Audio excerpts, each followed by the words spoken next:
Lecture du livre de Zacharie le prophète. Parole du Seigneur. Je répandrai sur la maison de David et sur les habitants de Jérusalem un esprit d'amour et de supplication. Ils tourneront les yeux vers celui qu'ils ont transpercé. Ils prendront le deuil pour lui comme pour un fils unique. Ils pleureront sur lui comme sur un premier-né. Ce jour-là, il y aura grande lamentation dans Jérusalem et l'on dira d'où viennent ces blessures que tu as dans les mains. Il répondra, je les ai reçues de la maison de mes amis. Épée, dresse-toi contre mon berger, contre mon compagnon, dit le Seigneur de l'univers. Frappe le berger et les brebis seront dispersées. Parole du Seigneur Tout-Puissant.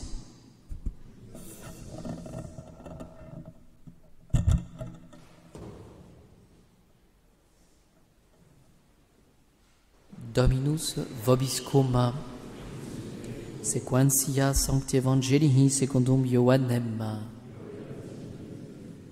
En ce temps-là, sachant que désormais tout était accompli, afin que s'accomplisse l'Écriture, Jésus dit « J'ai soif ». Il y avait là un vase plein de vinaigre. Fixant donc une éponge pleine de vinaigre à une tige d'hysope, ils l'approchèrent de sa bouche. Quand il eut pris le vinaigre, Jésus dit « C'est accompli ».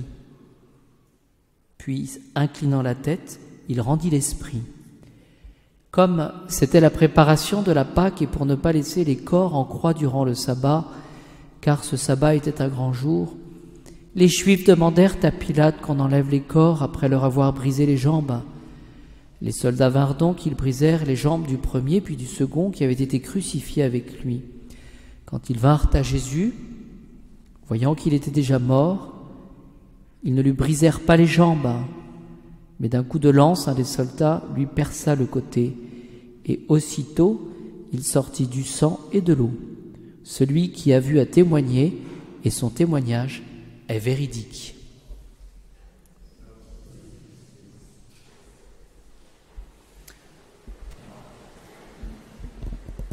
Donc, le vendredi nous donne la possibilité de célébrer cette messe de la Passion de Jésus. Ce que nous pouvons retenir du livre de Zacharie le prophète, c'est cette interrogation, d'où viennent ces blessures que tu as dans les mains? Et la réponse, je les ai reçues de la maison de mes amis. Et on mesure, je dirais, la force du don. Et la passion de Jésus est véritablement, ses souffrances, sa mort sur la croix, sont le signe éminent de l'amour que Jésus Sauveur porte pour nous. Lui-même était sans péché, il vient pour nous sauver, et on peut mesurer, encore une fois, la qualité du don. Ces blessures, je les ai reçues de la maison de mes amis.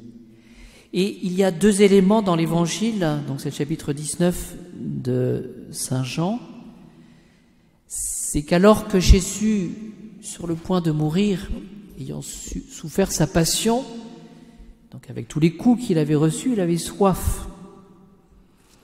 Et qu'est-ce qu'on est capable de lui donner? Voilà, du vinaigre.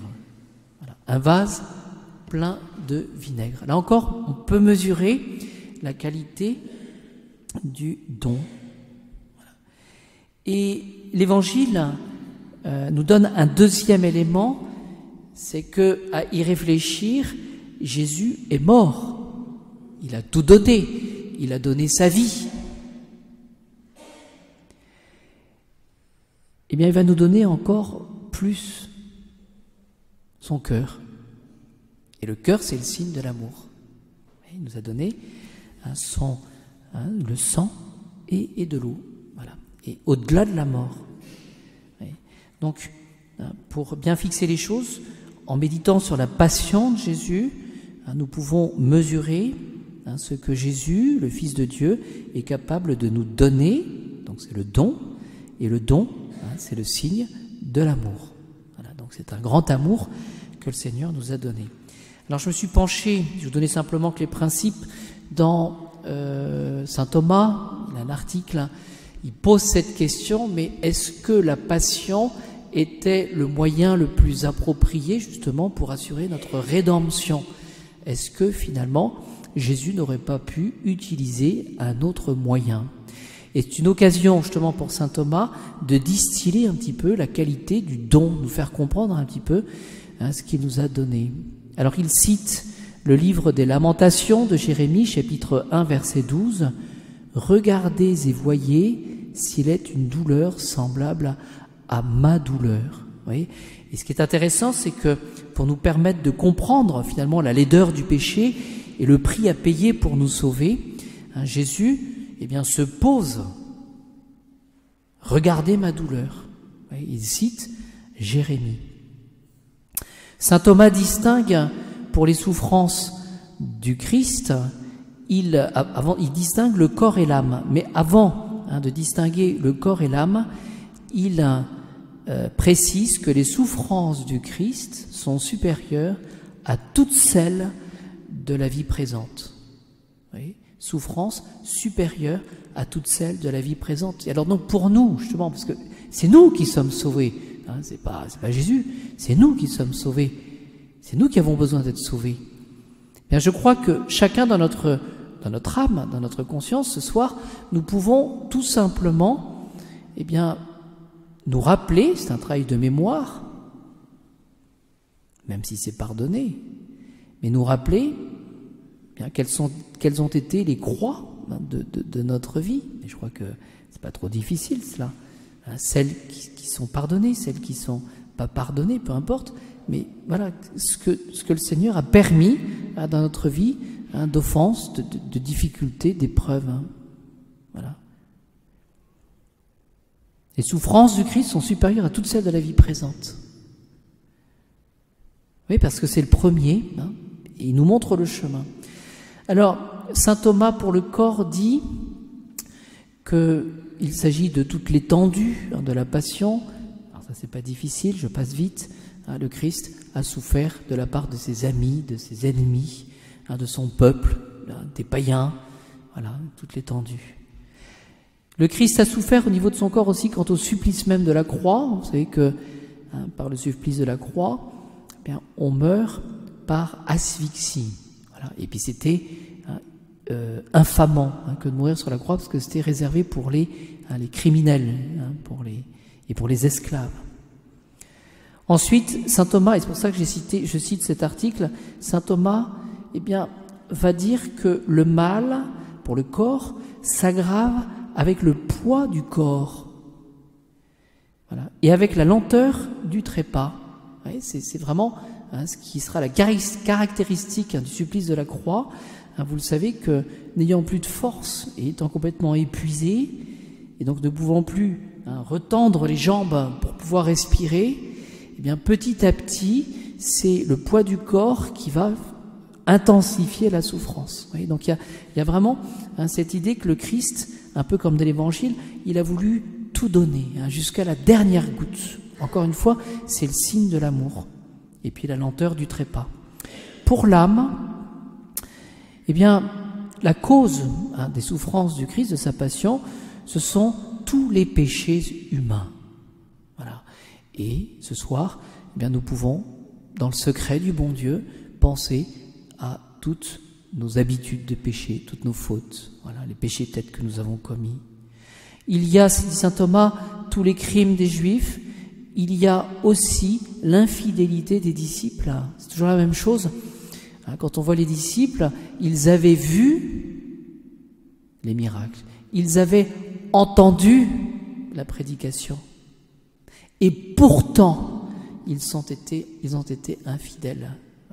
C'est ce qui nous permet de mesurer que parfois, nous connaissons les choses et nous péchons quand même. Saint Thomas précise aussi une chose pour l'âme, il s'agit des erreurs de ceux qui sont scandalisés. Voyez, c'est-à-dire finalement, il s'agit, de penser aussi à toutes les âmes, qui pêchent à cause de nous. Ouais. C'est ça le scandale, par notre mauvais exemple dans notre vie. Voilà. Alors, ma conclusion à la suite de saint Thomas, c'est qu'on considère cette passion du Christ, elle est ordonnée finalement à la résurrection. C'est le chemin qui est pris par le bon Dieu pour expier le péché. Et donc, finalement, ces souffrances de Jésus dans son corps et dans son âme, mais comme nous sommes membres par le baptême, de Jésus, nous avons aussi nos souffrances avec notre corps et notre âme. C'est le moment ce soir, d'offrir toutes ces souffrances pour les unir. C'est la goutte d'eau que le prêtre va verser dans le calice tout à l'heure à l'offertoire. Il faut demander cette grâce de comprendre qu'il s'agit de la perfection de notre âme. La perfection de notre âme. Vous voyez, la passion, par définition, on la repousse, on n'en veut pas. Et pourtant, c'est le chemin que Jésus a pris. Et en même temps, c'est toute cette souffrance que le Christ a voulu subir avec toute la délicatesse d'âme qu'il avait, oui, parce il avait la vision béatifique, il voyait les choses, il sentait les choses, alors que nous, parfois, nous ne sentons pas les choses. Demandons au Seigneur d'avoir cette délicatesse d'âme, c'est-à-dire de mesurer, finalement, tout le don de l'amour que le Seigneur a voulu nous donner par sa passion. Et encore une fois, c'est pas une fin en soi, pour pouvoir ressusciter.